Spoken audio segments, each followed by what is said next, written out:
Bonjour à tous. Alors, merci de nous avoir rejoints. Donc, on va laisser un petit peu de temps aux retardataires pour nous rejoindre. Alors là, je vois qu'on est déjà quelques connectés, donc je vais attendre une petite minute pour pouvoir en tout cas démarrer ce webinaire. Donc, c'est mon premier webinaire. Alors, soyez indulgents avec moi. Voilà, ça va être un exercice que j'espère sympathique, en tout cas pour vous. Je vais vous repréciser quelques règles, hein, j'attends juste encore quelques minutes, mais pour que vous compreniez un petit peu l'interface devant laquelle vous êtes aujourd'hui.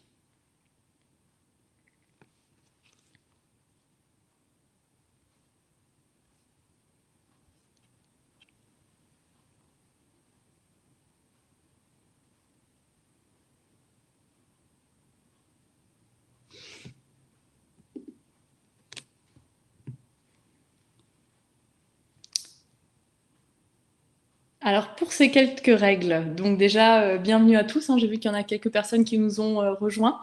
Donc je suis Elodie Andloer, psychologue du travail et coach chez Mempacap. Donc on est aujourd'hui sur cette interface, hein, donc comme vous le voyez en bas à droite, il y a un petit chat avec une petite rubrique questions et une petite rubrique sondage également. Pour toutes les questions que vous avez à poser en rapport avec ce webinaire, hein, comment préserver ma santé mentale, n'hésitez pas à poser bien votre question dans l'onglet questions. Si une question est posée dans le chat, hein, on n'y répondra pas. Si une question vous intéresse, vous pouvez aussi voter pour une question, ce qui me permettra en seconde partie de webinaire de répondre au maximum de questions en tout cas et à celles qui ont été les plus votées également. Donc voilà, en quelque sorte. Donc Elodie Andloer, voilà, psychologue du travail, comme je vous l'ai dit. Donc en tout cas, je suis ravie de partager cette heure avec vous. On est ensemble aujourd'hui pour parler effectivement santé mentale, car oui, aujourd'hui c'est la semaine mondiale et la journée mondiale de la santé mentale. Cette semaine, donc chez Mempacap, c'est un sujet effectivement qui fait sens pour nous, qui est important, car oui, on adore prendre soin des personnes que l'on accompagne. Donc la première partie de ce webinaire, elle permettra d'éclaircir ce que retrouve le terme de santé mentale et comment en prendre soin. La seconde partie, elle sera réservée à vos questions auxquelles je tâcherai de répondre.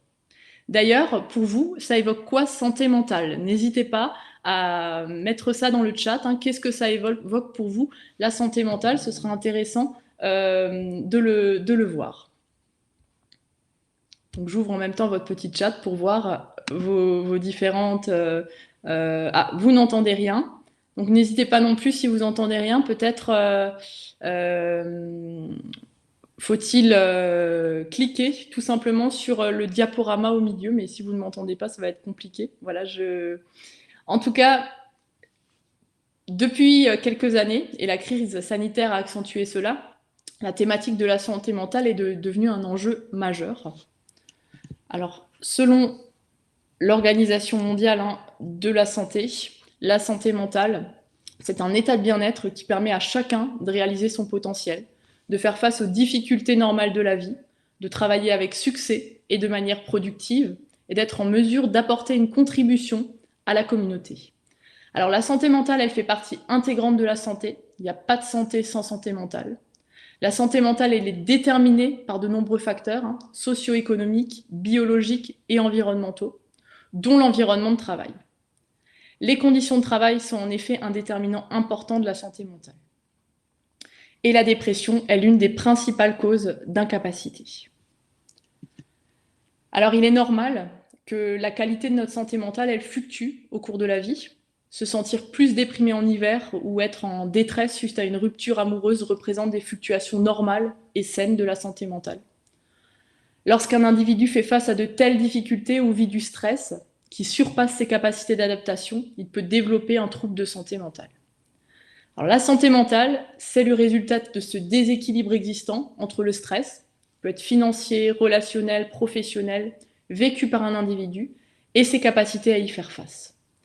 Les capacités d'adaptation, elles sont déterminées par des facteurs biologiques, psychologiques et sociaux qui peuvent varier dans le temps. Alors, certains troubles de santé mentale sont causés par une plus grande quantité de facteurs biologiques, la schizophrénie par exemple, mais la majorité des troubles de santé mentale sont causés par une combinaison des trois types de facteurs qui diminuent les capacités d'adaptation d'un individu lorsque celui-ci vit un moment particulièrement difficile. Alors, le développement d'un problème de santé mentale est donc un malheureux concours de circonstances, très souvent, qui combine des facteurs biologiques, psychologiques et sociaux à un contexte propice, soit l'augmentation du stress et la diminution des capacités d'adaptation. Alors, heureusement, il est possible de réduire le stress et de travailler à l'augmentation des capacités d'adaptation pour ainsi permettre à une personne de retrouver une meilleure santé mentale. Alors, qu'est-ce que le stress? D'après l'Agence européenne pour la sécurité et la santé au travail, un état de stress survient lorsqu'il y a déséquilibre entre la perception qu'une personne a des contraintes que lui impose son environnement et la perception qu'elle a de ses propres ressources pour y faire face. L'état de stress n'est pas une maladie, mais par son intensité et sa durée, il peut menacer la santé physique et mentale des personnes. Alors en 1936, pour vous donner un petit peu de théorie, on a un endocrinologue autrichien qui s'appelle Hans Heil, qui décrit les 3 phases de la réponse biologique de l'organisme à un stimulant stressant. Phase 1, l'organisme se prépare au combat ou à la fuite. Phase 2, l'organisme entre en résistance. Phase 3, l'organisme rentre en phase d'épuisement. Alors en quelques semaines, des symptômes divers apparaissent d'ordre physique de type douleur, troubles du sommeil, de l'appétit, de la digestion, de l'oppression, ou d'ordre émotionnel, en particulier de la sensibilité, une nervosité accrue, des crises de larmes, de nerfs, d'angoisse, d'excitation, de tristesse, une sensation de mal-être. Ou bien les symptômes peuvent encore être d'ordre intellectuel, entre autres perturbation de la concentration, difficulté à prendre des initiatives ou des décisions. Il est important de noter qu'un même événement peut avoir un effet totalement différent sur 2 personnes. Par exemple, une perte d'emploi n'est pas vécue de la même façon, selon qu'on a 20 ans et qu'on vit chez ses parents, ou qu'on a 55 ans avec 2 enfants à l'université et un crédit à payer. On m'indique que certaines personnes ne voient pas le PowerPoint, donc je vais me permettre de le recharger. Alors,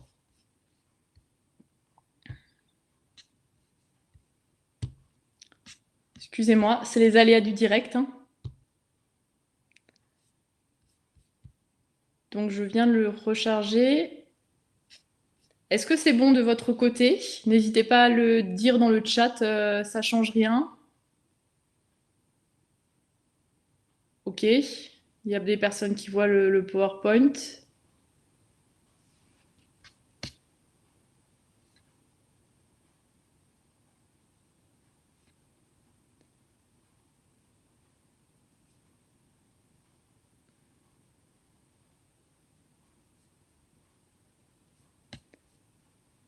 Alors, je vais voir ce que je peux faire. Donc, ça fonctionne, ok.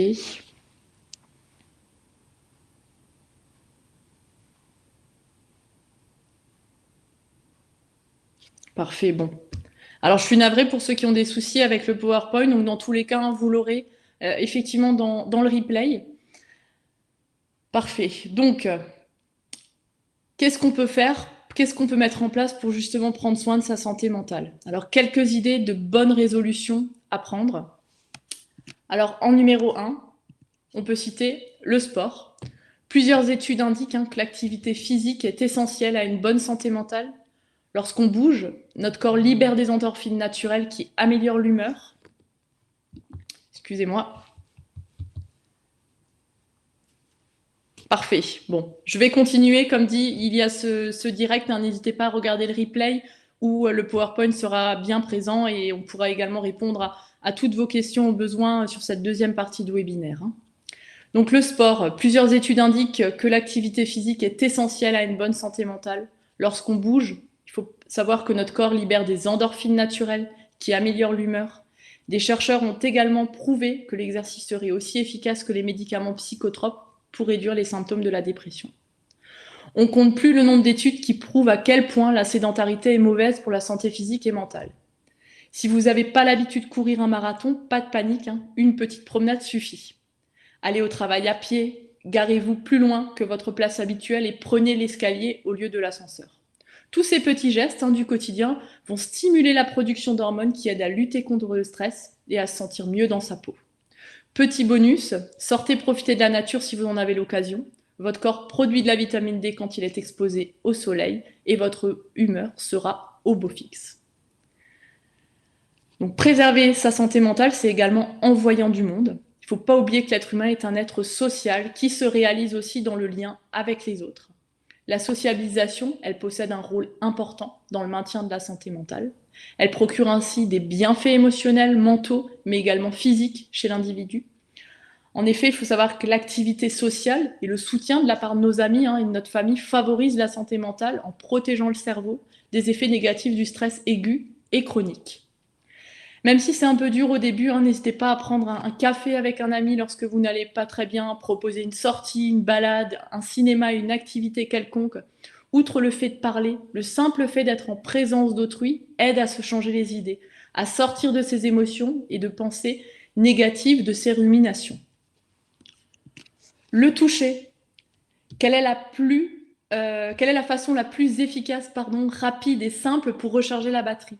Prenez une personne que vous aimez dans vos bras, un membre de votre famille, un ami, un proche, votre chat, votre chien. Des études ont prouvé qu'un contact physique de 10 secondes suffit à produire de l'ocytocine, l'hormone du bonheur. La spiritualité, elle peut aussi prendre de nombreuses formes, allant du yoga à la méditation, au contact avec la nature, jusqu'à toutes les religions existantes. N'hésitez pas à en tester plusieurs pour trouver celle qui vous convient le mieux. Vous pouvez aussi recourir à plusieurs techniques de santé naturelle pour prendre soin de votre santé mentale, diminuer votre stress et vous reconnecter à vous-même. Par exemple, l'hypnose, la sophrologie, par exemple. Idée numéro 5 pour préserver votre santé mentale, le sommeil. On l'oublie souvent, mais un bon sommeil est la meilleure façon de préserver sa santé mentale et de maximiser son bien-être mental et physique. Chaque personne a des besoins différents qui varient au cours de sa vie, mais un certain nombre d'heures de repos sont indispensables pour bien fonctionner. Voici quelques conseils pour favoriser un bon sommeil et diminuer son stress. Écoutez votre corps et vos besoins et couchez-vous dès les premiers signes d'endormissement. Essayez d'instaurer une routine de sommeil en éteignant les écrans 1 heure avant d'aller au lit et en privilégiant les activités relaxantes comme la lecture ou la méditation. Plongez votre chambre dans l'obscurité et dans le silence et assurez-vous que la température ne dépasse pas 20 degrés. 19 si on respecte les recommandations actuelles mises en œuvre. Ne faites pas un repas trop copieux et essayez de privilégier les aliments qui favorisent le sommeil.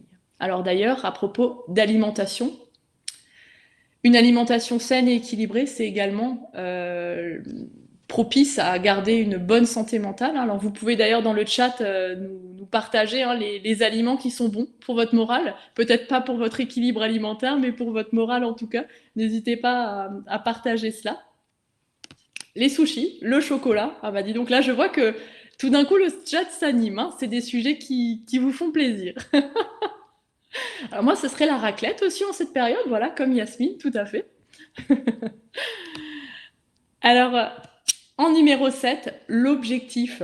Dès le réveil, définissez le but de votre journée avec une touche positive. Je veux rentrer tôt du travail pour profiter de mes enfants, ou de mon mari, ou de mon conjoint. Je veux prendre le temps de finir mon livre pendant la pause déjeuner. Je veux faire du sport. Chaque petite envie qui demande un effort d'organisation et de motivation peut vous aider à illuminer votre journée. Le bilan de compétences est également une réponse potentielle à la préservation de sa santé mentale, pour soutenir individuellement la personne dans un processus de santé mentale. Alors si aujourd'hui vous vous questionnez sur le bilan de compétences, sur une situation où vous vous dites tiens, je fais peut-être un burn-out ou je suis proche d'une situation de burn-out, si vous avez des problématiques liées au travail, on peut en effet peut-être vous aider. N'hésitez pas pour ce faire à prendre un rendez-vous. C'est un rendez-vous gratuit de 30 minutes et sans engagement avec un coach de chez Mempacap pour en tout cas parler de votre situation plus individuelle. Pour en venir un petit peu aux questions aujourd'hui, alors au niveau des questions qui ont été posées pour le moment, n'hésitez pas à lancer cela. Alors, les questions qui ont les plus été votées pour le moment. Alors, quels aliments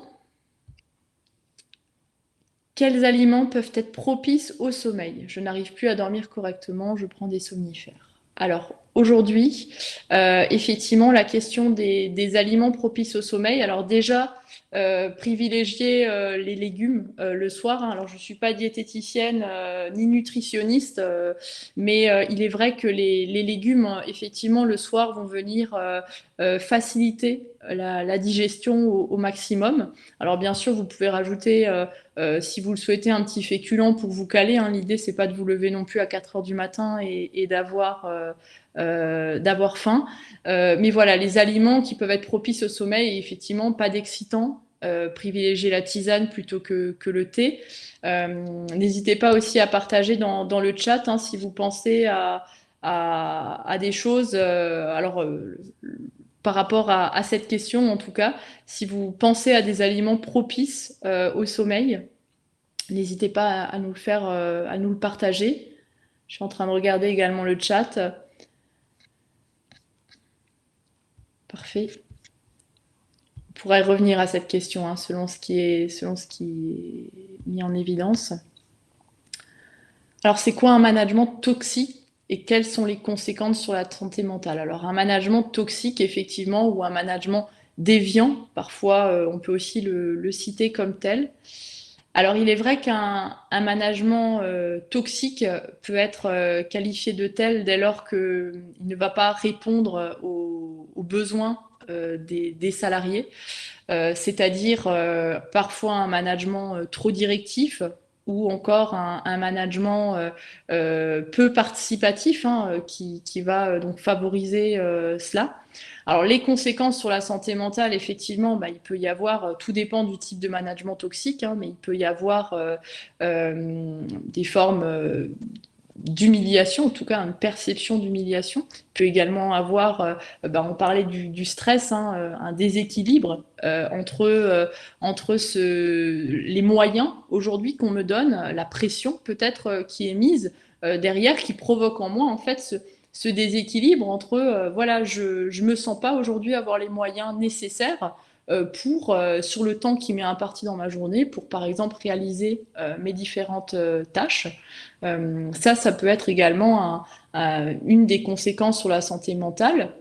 Donc le stress, il peut y avoir un sentiment d'épuisement, parce que selon la typologie, la personnalité des personnes, on va en tout cas avoir des gens qui vont énormément s'investir au travail, hein, qui vont avoir un caractère consciencieux très fort, et un matin ne plus réussir à se lever. C'est ce qu'on appelle voilà, l'épuisement professionnel, autrement dit le burn-out, parce qu'elles seront allées trop loin dans ces limites. Voilà pour, j'espère en tout cas que ça répond à vos questions. Donc toujours pour les questions, on a alors quand se lancer dans une thérapie pour voir un psy? Alors j'aurais tendance à dire dès lors que vous ressentez le besoin de parler à une personne neutre. C'est vrai que le psychologue, on a beaucoup de préjugés hein, derrière qu'est-ce qu'un psychologue. Alors un psychologue, il est surtout là pour effectivement écouter, il est là pour surtout pour ne pas conseiller. Pour moi, j'aurais tendance à dire qu'un bon psychologue, il est là pour vous permettre d'avancer vous-même dans votre chemin un petit peu de pensée, pour que vous-même vous trouviez les solutions et ce que vous voulez mettre en œuvre, en tout cas pour aller vers le mieux. Donc voir un psychologue, on peut se dire voilà, je vais faire une séance, voir ce que ça procure en moi d'être allé échanger avec une personne neutre, hein, parce que c'est vrai que souvent des gens me disent moi j'en parle à la maison, j'en parle à ma copine. Alors c'est vrai que finalement en parler à une amie, ça peut aussi être une forme de thérapie parce que ça va effectivement apporter une oreille attentive, mettre des mots aussi sur ce qu'on ressent. On a trop souvent tendance à oublier de mettre des mots sur ce qu'on ressent, hein. Voilà, aujourd'hui, je suis triste, très bien, mais pourquoi? Pourquoi je suis triste? Pourquoi j'ai ce sentiment? Pourquoi j'ai ces émotions en moi? Et lorsqu'on arrive à mettre des mots, très souvent, derrière cela, on arrive à poser les choses, à prendre un petit peu du recul sur la situation. C'est d'ailleurs ce qu'on fait au sein du bilan de compétences, hein, cette prise de recul. Le bilan de compétences, en tout cas chez MempACAP, commence vraiment par, j'aime bien utiliser le terme de dézoomer sa situation. on dézoome, on a trop la tête dans le guidon, on dézoome, on revient aux valeurs, on revient aux besoins satisfaits, aux besoins insatisfaits. C'est vraiment quelque chose d'utile pour pouvoir mieux avancer. Alors j'ai parfois certaines personnes en bilan de compétences qui me disent mais pourquoi est-ce qu'on ne va pas pourquoi on va pas tout de suite trouver des pistes métiers là dès le rendez-vous 2. Alors je leur dis toujours acceptez de faire 2 pas en arrière pour en faire 3, 4, 5 en avant. Voilà, c'est toujours un petit peu ça l'objectif en tout cas du bilan de compétences et ce qu'on essaye au maximum de tous mettre en œuvre dans notre identité même pas cap. Voilà. Alors, toujours concernant les questions, alors on a une autre question intéressante. Comment réagir quand notre N+1 nous en demande toujours plus, notamment des tâches qui ne sont pas dans notre fiche de poste? Comment savoir dire non sans passer pour une feignante? Alors effectivement, j'ai envie de dire que tout dépend du manager déjà. Si c'est un manager avec lequel vous pouvez facilement échanger, qui a un management plutôt participatif plutôt que très directif, je pense qu'à un moment donné, on peut aussi demander un rendez-vous avec son N+1. Quoi de mieux que l'échange, la parole pour effectivement pouvoir avancer, poser les choses, dire voilà, ceci ne relève pas de ma fiche de poste. Alors on peut bien sûr parfois, selon son activité, sortir un petit peu de sa fiche de poste, faire preuve d'adaptabilité. Hein. Et là, je pense qu'on a aussi très certainement des managers parmi les personnes qui sont présentes. Je pense qu'une discussion autour d'une table, poser les choses, pas forcément lors d'un entretien annuel, mais dire aujourd'hui, voilà, au regard du temps que j'ai imparti et des moyens que j'ai à mettre derrière ça, en termes de temps, en termes parfois d'outils aussi, je ne peux pas aujourd'hui tout réaliser dans le temps qui m'est imparti. Alors, je ne sais pas si vous pensez que voilà, solliciter un échange ou si vous l'avez déjà fait, à ce moment-là, on peut dire aujourd'hui, non, je ne suis pas OK avec ça.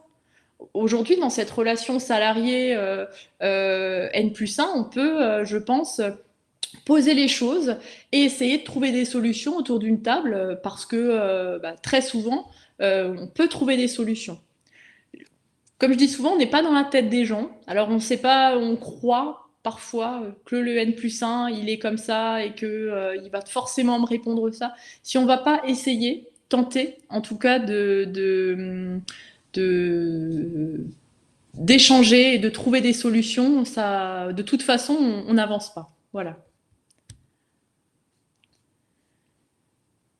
Alors, au niveau des questions, toujours, je suis en train de regarder celles auxquelles je n'ai pas. Alors, comment savoir si on fait un burn-out?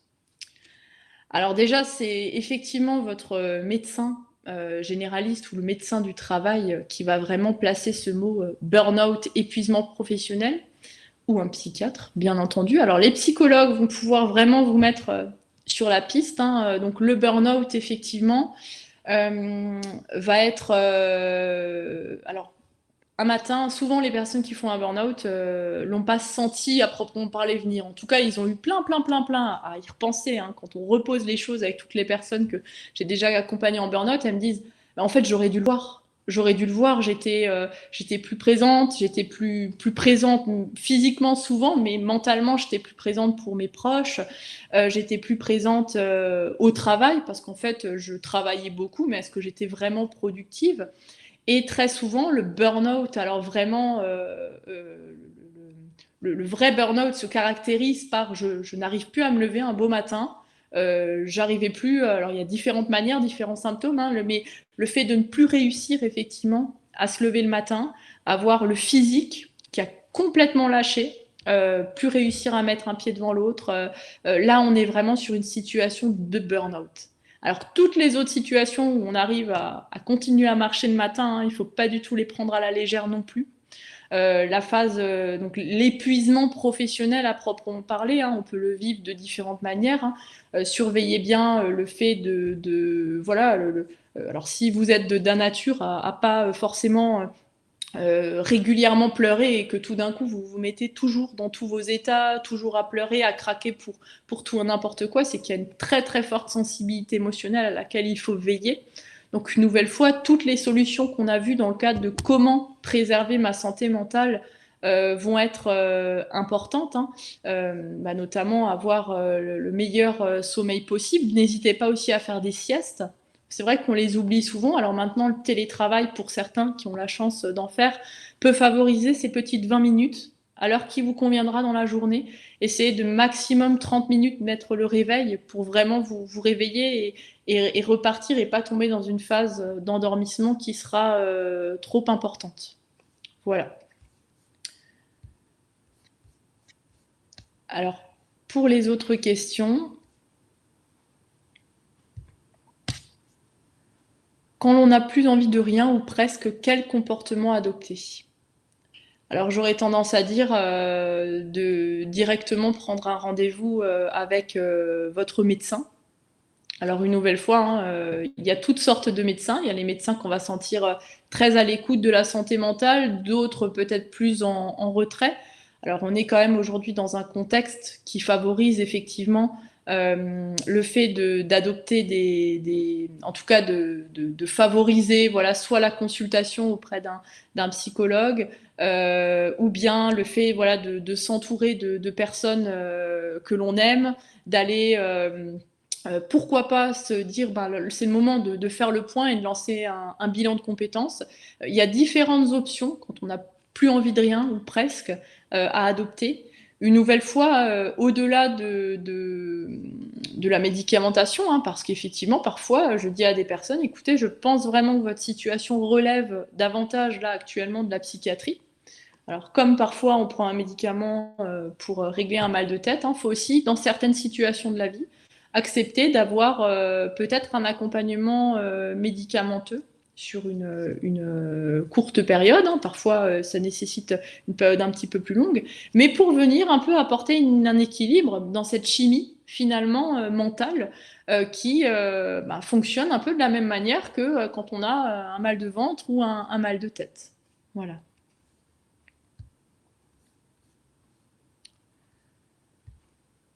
Alors, pour les autres questions, comment faire si dans notre travail, quand cela ne se passe, alors comment faire si dans notre travail, quand cela ne se passe pas bien, manque de motivation, ne répondant plus aux besoins dû à un changement de management? Alors déjà, effectivement, le fait de se poser des questions sur sa situation professionnelle, est-ce que mon travail me plaît? Est-ce que aujourd'hui mes tâches me plaisent? Alors si déjà la réponse c'est oui, c'est qu'effectivement il y a des discussions qui peuvent être mises en place, hein. Alors soit effectivement est-ce que je dois changer d'entreprise, changer d'environnement sur un même poste de travail? Est-ce que je dois je réfléchis à voix haute, hein, l'exercice de répondre aux questions en live. Effectivement, le fait de peut-être se poser les bonnes questions, vraiment aujourd'hui, est-ce que c'est clairement ce changement de management qui est induit? Est-ce que c'est autre chose? Est-ce que ce changement de management a finalement agi sur le système? Parce que peut-être n'avez-vous pas de problématique en particulier avec le manager. Il y a plein de questions qu'on peut se poser et c'est là une nouvelle fois que le bilan de compétences, en l'occurrence, peut venir appuyer et répondre à un certain nombre de ces questions. Parce que parfois, on a beau prendre le problème, entre guillemets, dans tous les sens, on ne trouve pas la réponse. Alors, le bilan de compétences, il a la particularité d'être étendu sur plusieurs semaines. Donc, en principe, 10 à 12 semaines, hein, un bilan de compétences, voilà, c'est à peu près entre 3-4 mois. Alors, pourquoi cette durée? Parce que si à chaud, premier rendez-vous, on se dit voilà, qu'est-ce qui aujourd'hui ne va pas, on n'a pas forcément toutes les réponses, toute l'analyse nécessaire. Et le cheminement en fait que propose le bilan de compétences va permettre de répondre à toutes ces choses. Qu'est-ce qui aujourd'hui fait que je suis plus motivée? Est-ce que c'est vraiment mon nouveau manager ou pas? Et si tel est le cas, si la problématique c'est vraiment le manager, voir est-ce que c'est pareil pour mes collègues, est-ce que c'est vraiment une situation individuelle entre deux personnes? Voilà, il y a autant de questions là qui me viennent quand je vois cette question, où on pourrait d'ailleurs en parler pas mal de temps, pour vous permettre d'avoir les clés. Donc ça, c'est des questions, voilà, est-ce que effectivement aujourd'hui je manque de motivation à cause de ce management ou pas, et qu'est-ce qu'on peut mettre en œuvre? Donc ça, c'est une question intéressante, mais à laquelle, effectivement, il faudrait un échange beaucoup plus poussé. Donc une nouvelle fois, hein, la personne qui a posé cette question, euh, on peut peut-être vous répondre. Quand je vous proposais ce rendez-vous avec un coach de même pas cap, un face-à-face hein, en visio qui vous permet d'exposer un petit peu de votre situation et voir si quelle solution pourrait vous être proposée. Alors, autre question. Je vous remercie d'ailleurs de jouer le jeu des questions, parce que c'est vraiment très intéressant et très pertinent tous les sujets que vous évoquez.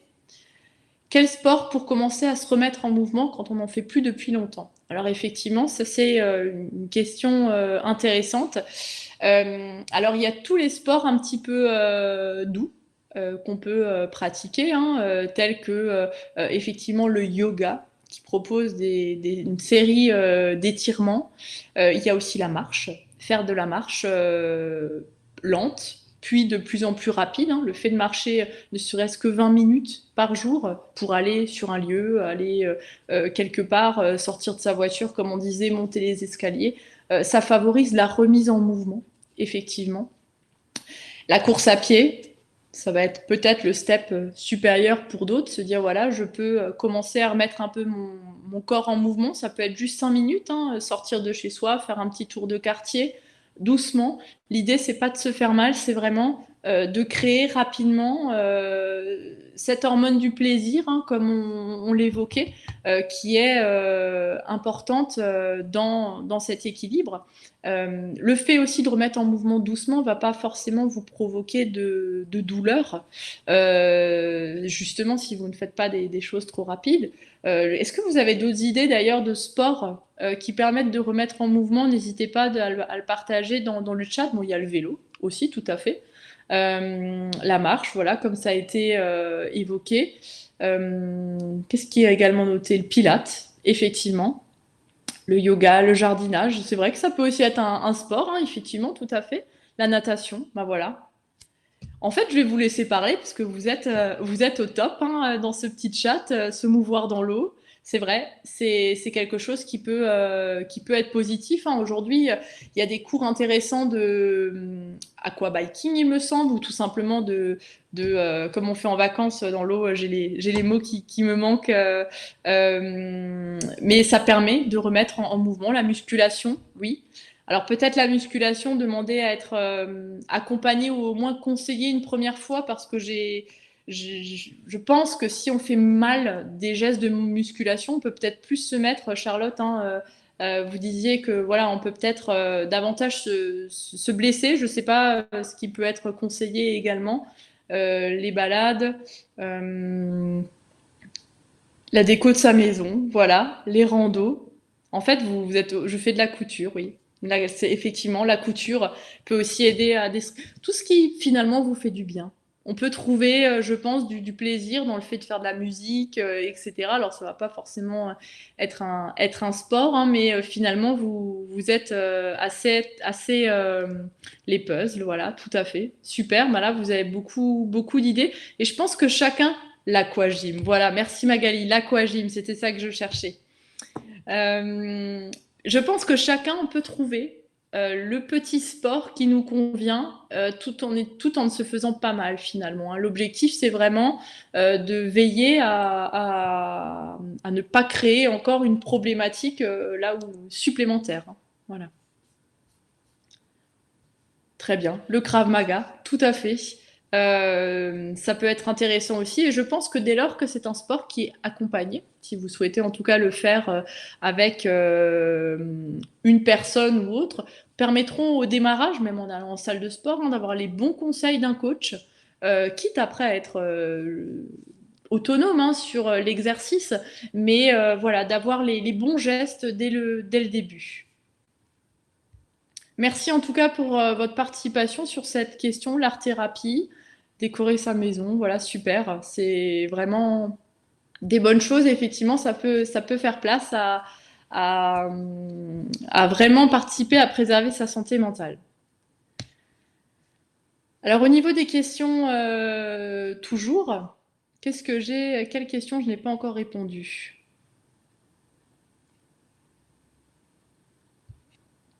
Alors, est-ce que le phénomène quiet quitting actuellement remonté après le phénomène de grande démission ne serait pas un signe de démotivation et de préservation ou pas de sa santé morale? Alors, j'aurais tendance à dire un signe de démotivation et de préservation quelque part, très certainement. Alors, il y a des personnes qui se retrouvent. Alors, le quiet quitting, hein, je ne sais pas si s'il y a une définition qui vous a été apportée sur le chat. Effectivement, c'est ce sentiment d'être au travail ou d'être en poste et de ne plus travailler ou plus beaucoup s'investir. C'est alors un signe de démotivation, ça c'est une certitude ou quelque part un ras-le-bol hein, exprimé de la part d'une personne, exprimé ou non, hein, verbalement ou non. Hein, en l'occurrence, vu que c'est le quiet, hein, dit calme en anglais, on est sur enfin en français plutôt, on est sur quelque chose qui permet de préserver aussi sa santé mentale en se disant bon ben moi j'en peux plus aujourd'hui. Et donc, je reste sur mon poste de travail et puis je ne fais pas grand-chose et je me fais assez petit, finalement. Donc, c'est un phénomène qui n'est pas forcément récent, je pense, parce il a toujours existé, hein, mais aujourd'hui, il est vraiment mis sur le devant de la scène. Il permet effectivement de se protéger pour certains. Alors, on ne peut pas rester dans une situation dans cette situation pendant des années. Enfin, je ne pense pas que ça participe à l'épanouissement personnel hein, de finalement ne plus ou peu s'investir au travail. Je pense que les personnes perdent aussi sens au travail lorsqu'ils sont dans cette situation de quiet quitting, hein, parce qu'aujourd'hui, à quoi je sers finalement en restant un petit peu en retrait. Donc ces personnes-là, je pense vraiment qu'elles peuvent être aidées. Alors soit par déjà le médecin généraliste, hein, de parler de cette situation, qui va très certainement leur dire ben, pourquoi pas faire un bilan de compétences, pourquoi pas aller consulter un psychologue du travail ou un psychologue tout court. Hein, alors pour peut-être ceux qui connaissent pas la différence, hein, alors il y a différents types de psychologues. Les plus connus, c'est le psychologue clinicien qui va s'attacher effectivement à la santé mentale, mais qui va plus faire une forme de thérapie selon le besoin de la personne. Psychologue du travail, comme son nom l'indique, va davantage être spécialisé dans l'organisation de l'entreprise, dans le travail à proprement parler. Voilà en quelques mots. Donc j'espère avoir répondu à votre question.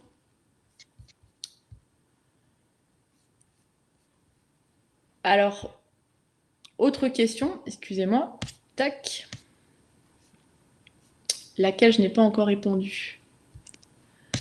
Que faire lorsqu'on se sent dévalorisé et un sentiment d'injustice dans son travail au point de perdre la motivation dans son travail? Alors, lorsque on se sent effectivement dévalorisé et qu'il y a un sentiment d'injustice, on n'est pas bien. Alors certains vont souhaiter quitter leur emploi pour un nouveau challenge.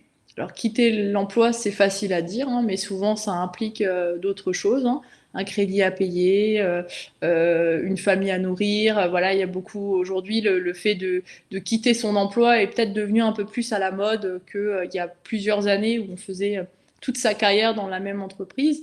Mais quelque part, lorsqu'on se sent dévalorisé en sentiment d'injustice, alors la première chose, une nouvelle fois, j'y reviens, je pense faire le point avec sa hiérarchie. Voilà, aujourd'hui, je trouve ça injuste et j'ose le dire. Il est aussi possible de solliciter le service des ressources humaines si on a le sentiment de pas du tout être écouté de la part de son manager pour essayer de trouver des solutions en interne. Ça peut être effectivement un changement de poste en interne ou une réorganisation en interne ou bien trouver la solution à l'externe et de se dire bon ben voilà aujourd'hui je pense que je suis arrivée à un niveau trop important de cette dévalorisation. Je n'accepte plus ça, je ne suis pas OK finalement avec cette situation. Et donc, soit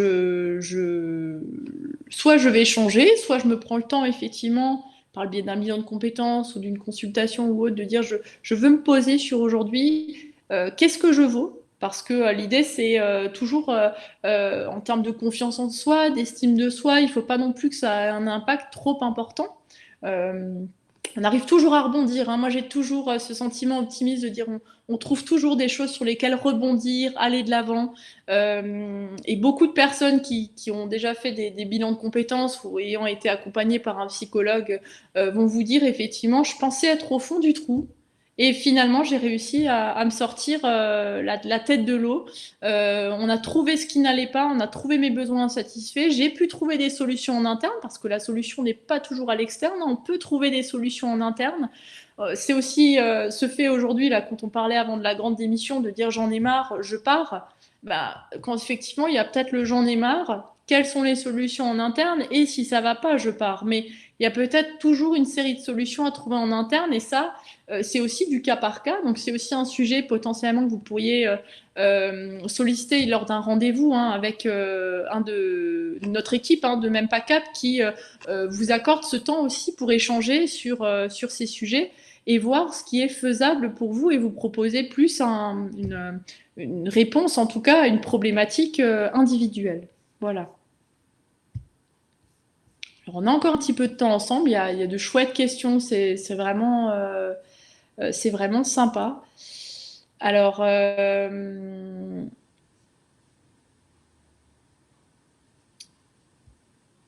que veut dire trouver nos valeurs? Alors, trouver nos valeurs. Judith, il faudrait préciser un petit peu la question. Trouver nos valeurs, est-ce que j'ai noté ça ou j'ai dû dire ça à un moment donné? Est-ce qu'il est possible de préciser la question? Alors, merci Judith. Elle est en train de nous répondre sur le chat. Super. C'est une question qui est revenue. J'ai dû le citer ou dire quelque chose en rapport avec ça. Alors, je l'ai évoqué, trouver nos valeurs. Bon, ça va me revenir. Je vais y revenir. Je me note hop, de minimiser cela. Ou alors, il faudrait juste reformuler, Judith. Merci beaucoup. En attendant, je vais profiter de répondre à une autre question. Alors. Tac.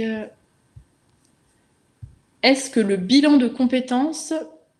Alors, j'ai perdu la question. Voilà, j'ai noté que je l'ai répondu. Voilà, la question c'était est-ce que le bilan de compétences peut nous aider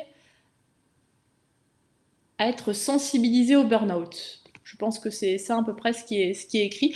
Alors effectivement, le bilan de compétences peut tout à fait nous aider à être sensibilisés au burn-out parce que l'idée, dans le plan d'action, en tout cas, chez Même Pas Cap, on essaye vraiment de veiller à cet équilibre vie privée, vie pro. On essaye de veiller à tous les garde-fous qu'on peut aussi mettre en place pour, en tout cas, se réengager dans une activité professionnelle ou continuer dans son activité professionnelle actuelle. Qu'est-ce qui aujourd'hui fait que voilà, vous n'êtes pas bien ou vous êtes dans une situation d'épuisement et essayer de réorganiser justement, d'apporter des idées pour peut-être réorganiser son activité, apporter des idées pour peut-être obtenir de l'aide, solliciter un entretien. Voilà, dans tout ce plan d'action, il faut savoir que chez Même Pas Cap, le plan d'action, c'est une grande partie de notre bilan de compétences. On va vraiment chercher à, à mettre dans ce plan d'action toutes les étapes. Donc ça peut aller à aller voir ma direction et lui parler de... On détaille exactement ce qu'on va détailler, comment aller voir mon collègue et parler de ça, mettre en place ça, comment. Si on a des idées, qu'est-ce qu'on propose, qu'est-ce qu'on met en place. Voilà, on va vraiment chercher effectivement à aider, à sensibiliser en tout cas au burn-out au maximum pour mettre en place voilà, ces fameux garde-fous pour vous permettre de trouver cet équilibre qui vous convient et qui est un petit peu différent selon chaque personne. Il y a des personnes, comme je l'ai évoqué précédemment, qui ont une forte résistance au stress, d'autres beaucoup moins. Alors, je vais revenir sur la question de Judith.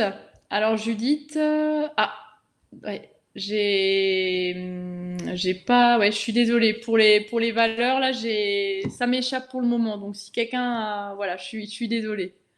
J'y répondrai en tout cas aux besoins sans problème. Alors, par rapport toujours à ces questions, donc qui sont les professionnels de la santé mentale? Vers qui on peut se tourner en cas de besoin? Seulement psy, psychiatre ou en existe-t-il d'autres? Alors effectivement, les professionnels de la santé mentale, alors j'ai envie de dire, il en existe plusieurs types, hein. Il existe les psychiatres, les psychologues, il existe toutes sortes de psychothérapeutes aussi. Alors il faut savoir qu'un psychologue et un psychothérapeute n'ont pas le même cursus hein, scolaire. Un psychologue va faire 5 ans d'études hein, pour obtenir un titre de psychologue. Un psychothérapeute, selon aussi ses orientations, va avoir fait un nombre moins important hein, d'études. Alors, ça ne veut pas dire que parce qu'on a fait des études qu'on a forcément toujours la meilleure manière d'accompagner. Je suis psychologue moi-même et je suis pour dire que finalement, si on trouve le bon interlocuteur, que ça peut être un psychothérapeute, ça peut être... Alors, il y a beaucoup de termes aujourd'hui qui existent, un peu des nouveaux termes sur des accompagnants. Si à un moment donné, vous trouvez du sens à échanger une personne neutre, à être accompagné pour vous poser finalement sur quels sont aujourd'hui mes besoins satisfaits, quels sont aujourd'hui mes besoins insatisfaits. Ça peut d'ailleurs être intéressant de faire une petite liste si vous vous posez cette question, de dire voilà, est-ce qu'aujourd'hui mes besoins insatisfaits, c'est ça? Qu'est-ce que je peux faire derrière ça? Quel plan d'action je propose? Une nouvelle fois, est-ce que vous voyez d'autres professionnels que le psychologue, le psychiatre? Je vais regarder dans le chat aussi. Alors,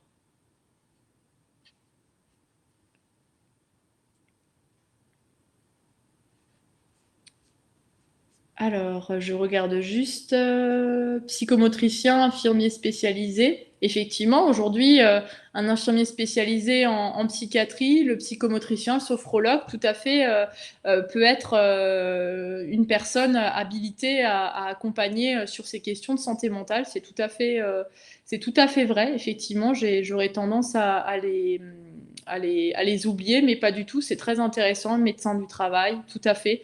Autant d'interlocuteurs qui médecins généralistes, voilà. Aujourd'hui, la santé mentale, c'est devenu, hein, et en plus le contexte sanitaire a rajouté une couche entre guillemets par rapport à ça, c'est vraiment devenu une personne clé et un sujet clé, pardon, pour accompagner les personnes. On a pas mal d'interlocuteurs aujourd'hui. Le premier reste parfois votre médecin généraliste, vraiment quand on sent qu'il y a une situation difficile, le médecin du travail, et ensuite on peut être réorienté bien sûr les psychologues qui sont consultables librement, les psychiatres qui nécessitent souvent d'être réorientés hein, par un médecin généraliste. Voilà, et les médecins généralistes sont sensibilisés aujourd'hui au burn-out, effectivement à la santé mentale. Alors il faut savoir qu'il y a encore peu de temps, hein, les médecins étaient peu formés à tout ça. Mais aujourd'hui, on a des nouveaux médecins qui sortent, enfin des nouveaux médecins, oui, depuis quelques années, c'est un sujet où ils sont formés et fort heureusement, parce que, comme dit, on parle trop souvent santé physique, et on ne se rend pas compte de l'importance que la santé mentale peut avoir. Alors, au niveau des questions, oui. Donc Judith, je pense que c'était en rapport avec voilà les valeurs, le bilan de compétences, chercher à trouver les valeurs. Hein. C'était ça peut-être nos valeurs que j'indiquais. Bon, en tout cas, tout ce qui est question aux valeurs, effectivement, quelles sont mes valeurs, qu'est-ce qui est important pour moi, quelles sont mes valeurs au travail, quelles sont mes valeurs dans ma vie personnelle. Hein, c'est vraiment des questions, ce qui est important pour vous, ce qui fait un petit peu vos fondations finalement. Et c'est parfois autour de ce travail sur les valeurs qu'on arrive à mettre en place un projet professionnel en se disant voilà, aujourd'hui, c'est important pour vous d'être à l'écoute, d'être dans un environnement bienveillant. C'est important pour moi d'être voilà, enfin il y a autant de choses sur lesquelles on peut travailler, d'être utile aux autres, voilà, d'être vrai avec l'autre entre guillemets. Autant de sujets effectivement sur lesquels on peut poser un projet professionnel, des pistes professionnelles permettant d'être davantage en adéquation avec ces fameuses valeurs. Voilà. Alors, Il nous reste quelques minutes encore pour pouvoir répondre à toutes ces questions. Alors, je regarde tout ça. Comment gérer le stress au travail? Alors, comment gérer le stress au travail? Alors déjà, j'aurais tendance à dire, tout dépend de l'activité. C'est sûr que quand on est à la chaîne, par exemple, pour certaines personnes, qu'on a un rythme défini, c'est la machine qui rythme tout cela. Donc c'est vrai que le stress à gérer dans ces cas-là va être, on aura moins, on va dire, de leviers qu'on va pouvoir mettre en place pour agir. Après, le stress au travail, ben, ça peut être finalement l'organisation d'une journée, répartir ses tâches de manière à se dire, voilà, sur tel temps, alors ça c'est dans le monde bien sûr parfait, hein, le monde des bisounours, comme on l'appelle parfois, de réussir à dire, bah voilà, de 8 à 9, je fais ça, de 9 à 10, je fais ça, mais d'essayer en fait de se faire un petit planning pour être davantage dans le contrôle. C'est une des pistes hein, de la gestion du stress au travail. Alors quand on est débordé, ben voilà, on voit les piles partout, la boîte mail qui remplit, 120 mails, super, j'étais en vacances, je reviens, j'ai une quantité de mails pas possible. C'est effectivement une situation stressante. Hein. Je vois que j'ai énormément de travail. On voit ce déséquilibre hein, que je vous ai expliqué précédemment. Mais il y a des choses à mettre en place. Organiser effectivement son temps. Reprendre le contrôle au maximum sur, voilà, essayer de trier ses mails de manière prioritaire. Alors, je ne sais pas si vous avez des petites idées dans le chat. Hein. Je retourne sur mon petit onglet. Si vous avez des petites idées de comment gérer le stress au travail, ça peut être aussi intéressant. Alors, comment vous voulez dire? C'est comment connaître nos valeurs, en effet. Nous avons chacun des valeurs dans notre vie. Si on me demande d'enfreindre nos valeurs, on va alors... Ok, très bien. Excusez-moi, je lis en même temps. J'étais toujours restée sur les valeurs. Là, le fait de ne pas avoir pu répondre d'emblée. Effectivement, savoir gérer les priorités. Charlotte a un site, hein, savoir déléguer, savoir repousser des tâches à plus tard si moins importantes. Tout à fait. On est vraiment dans la gestion des priorités. C'est vrai que, comme dit, hein, le stress d'une personne à l'autre diffère. Hein. Moi, je vais peut-être un jour être très, très stressée. Alors que vous allez me dire, mais écoute, pas du tout, cool, sois zen, hein, Elodie. Comme à l'inverse, je vais peut-être me trouver dans une situation où je vais être plutôt cool et vous allez être très stressé. Donc ça peut dépendre du contexte, mais il y a beaucoup de choses. Alors on me propose d'ailleurs la cohérence cardiaque peut aider. 5 minutes de cohérence cardiaque avec une appli sur mon téléphone, ça m'aide beaucoup. Super. C'est effectivement j'ai envie de dire, et j'adore mon travail. Ben, effectivement, même quand on adore son travail, c'est pas parce qu'on est stressé parfois, submergé, qu'on se sent un petit peu, oh, je vais jamais y arriver, qu'on n'aime pas son travail. C'est vrai que aujourd'hui, la société veut que le stress est un petit peu partout. Finalement, l'urgence, tout est urgent toujours, enfin souvent dans beaucoup de contextes. Et ces petites choses peuvent aider la cohérence cardiaque, tout à fait, se créer des tâches et pas être fixé sur sa boîte aux lettres, savoir dire non quand quelqu'un arrive avec son urgence. Tout à fait, Christophe, hein, je suis d'accord avec vous. Outils sur le web pour mieux gérer son organisation, se détendre, se planifier. Complètement, Charlotte. Hein. Se stresser, c'est parfois aussi se mettre trop de pression en voulant toujours être au top, mais ne pas oublier on est humain et qu'on a le droit tout à fait, s'octroyer une pause. Ben, l'idée de la pause, effectivement, se dire est-ce que sur mon temps de déjeuner, je peux peut-être faire un petit exercice alors ça peut être emmener un tapis. Hein, moi, j'ai à un moment donné dans ma vie régulièrement emmené un petit tapis de gym au travail où je faisais mes petits 20 minutes juste avant mon repas de peu importe hein, ce qui vous fait plaisir, aller faire un petit tour course à pied ou même de la marche, aller prendre l'air. Ça permet aussi de gérer le stress au travail, même quand on est submergé de travail. Le fait de réussir à couper, ça favorise ensuite, après, parfois on est plus efficient, plus efficace au travail. Couper du boulot une fois à la maison, oui, le droit à la déconnexion, effectivement, ça peut être une manière de gérer le stress. Le week-end aussi, se fixer des priorités, des temps pour chaque tâche. Penser à soi, l'agenda Google, avec une application, ah oui, on a juste le mail, on peut effectivement, non, c'est des bonnes idées, hein, mais finalement c'est super, vous faites, je vous laisse répondre sur le chat, hein, je lis juste vos réponses, non, c'est top, vous êtes au top, hein, franchement, je vous disais que c'était mon premier webinaire, mais je vais en faire d'autres, hein, parce que c'est vraiment, Vous êtes au top. Câliner mon chat. Tout à fait. Avoir d'autres activités, d'autres centres d'intérêt que le travail. C'est vraiment de bonnes idées. Merci en tout cas pour votre participation sur cette question. Se dire qu'on n'est pas indispensable au travail, penser à soi et ses proches, effectivement. C'est pas toujours évident de se dire ça, mais prendre du recul et toujours d'être dans cette recherche constante d'équilibre vie pro, vie professionnelle, c'est important. Alors, je vais encore regarder une petite question à laquelle on peut répondre. Hein. Alors, je regarde juste, il est 55 pour quand même respecter. Alors,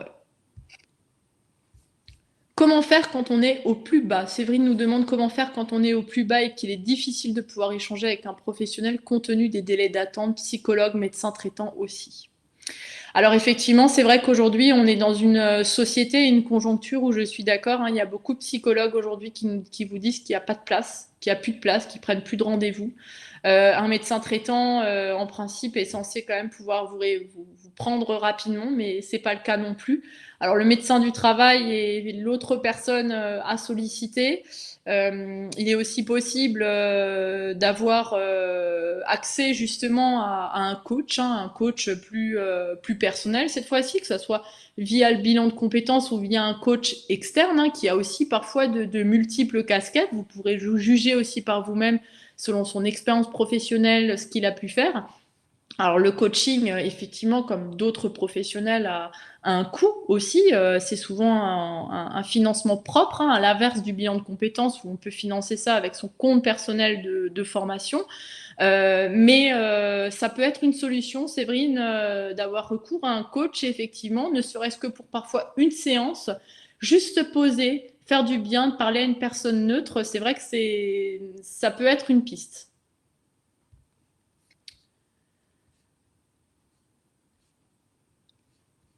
Qu'est-ce que nous avons d'autre comme question? Comment financer le bilan de compétences? La difficulté, c'est de se lancer aussi, de pouvoir continuer à avoir une entrée d'argent en reprenant une formation. Alors ça, c'est une question intéressante aussi. Merci Amandine de la poser. En effet, alors le bilan de compétences, il se finance alors très souvent pour beaucoup de personnes par le compte personnel de formation. Alors ça, c'est pour les personnes qui sont dans le privé. Pour la fonction publique, il y a aussi un compte personnel de formation, mais il est plus. Il y a d'autres étapes, en tout cas, pour le mettre en œuvre. Hein. Il y a une demande de dossier à faire au niveau de la hiérarchie. Je ne sais plus si c'est exactement comment ça se passe, mais c'est envisageable. Alors n'hésitez pas, en tout cas, à en parler aussi hein, lors d'un rendez-vous. Avec même pas cap par exemple pour un financement de ce type. Après pour toute la phase comment se lancer, comment pouvoir avoir une rentrée d'argent et reprendre une formation. Alors, les conseillers en évolution professionnelle hein, sont là aussi pour vous accompagner sur les financements des formations. Alors, les conseillers en évolution professionnelle sont souvent complémentaires au bilan de compétences dans certains cas. Ce sont des conseillers gratuits hein, dont vous pouvez avoir accès. Hein, vous pouvez aller sur le site mon-cep.org. Les CEP vont avoir toutes ces informations de financement, de dispositifs. Alors les coachs aussi, pour certains, ont un grand nombre d'informations concernant les montages de dossiers, comment on peut mettre en place, par exemple, un projet de transition professionnelle pour avoir un maintien de son salaire et en même temps se lancer. Il existe aussi aujourd'hui le dispositif démissionnaire qui vient une fois que la rupture conventionnelle est, par exemple, refusée.